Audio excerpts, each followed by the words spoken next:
అవధూత శ్రీ గురుదేవ దత్త. శ్రీ గురు దత్తాత్రేయ స్వామినే నమః. దత్తాత్రేయ స్వామి వారి క్షేత్రాన్ని ఆశ్రయించినటువంటి యొక్క సమస్త భక్త మహాశైలకి మనవి చేయడం ఏమిటంటే, భక్తులారా, ఈ నెల పౌర్ణమి అంటే పాల్గొన శుద్ధ పౌర్ణమి మదన పౌర్ణమిగా నిర్ణయించబడింది.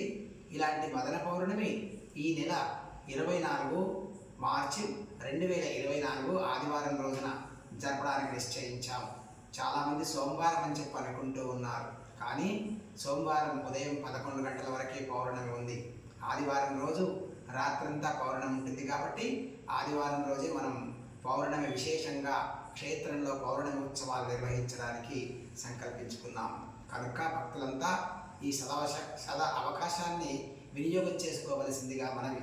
మరి మదన పౌర్ణమి రోజున ఉదయం నుంచి యథాప్రకారంగా స్వామివారికి మహాన్యాస కుంభక ఏకాదశి రుద్రాభిషేకములు, త్రిముఖ దత్తాత్రేయ స్వామికి రుద్రాభిషేకము, అలాగే నవచండీ పారాయణ పూర్వక రుద్రహవనము, చండీ హవనము, దత్తహవనం ఉంటుంది. సాయంకాలం 4 గంటలకి గిరి ప్రదక్షిణము, అలాగే గిరి ప్రదక్షిణతో పాటు 3:30 నుండే వసంతోత్సవం ఉంటుంది. రంగులు చల్లుకోవడం.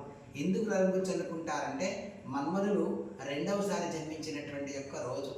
ఎందుకు రెండవసారి జన్మించాడండి అంటే, పూర్వం కృతయుగంలో పరమేశ్వరుడు అంటే పార్వతీ పరమేశ్వరుల వియోగం జరిగిన సందర్భంలో దక్షయజ్ఞం జరిగిన తర్వాత అవమానానికి గురైపోయి పార్వతీదేవి దానం చెందుతుంది.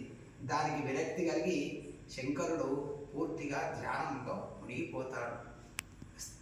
లయకారకుడైనటువంటి యొక్క శివుడు ధ్యానంలో ఉండటం మూలాన బ్రహ్మాది దేవతలు కలత చెంది తిరిగి ఆయన పూర్వస్థితిలో రావడానికి ఆయనపై మన్మథ బాణాన్ని ప్రయోగింపజేశారు మన్మథుని చేత.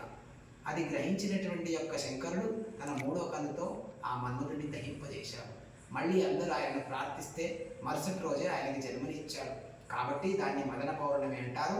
సంతానం కోసం, వివాహం కోసం తప్పించేటటువంటి వాళ్ళు తప్పకుండా ఆ రోజు శ్వేత వస్త్రములు అంటే తెల్ల వస్త్రములు ధరించి పూజా కార్యక్రమంలో పాల్గొనవలసిందిగా మనవి చేస్తూ, ప్రతి ఒక్కరూ పున్నమ రోజు స్వామిని దర్శించి సమస్త శుభాలు పొందాలని చెప్పి ఆశిస్తూ ముగిస్తున్నాను.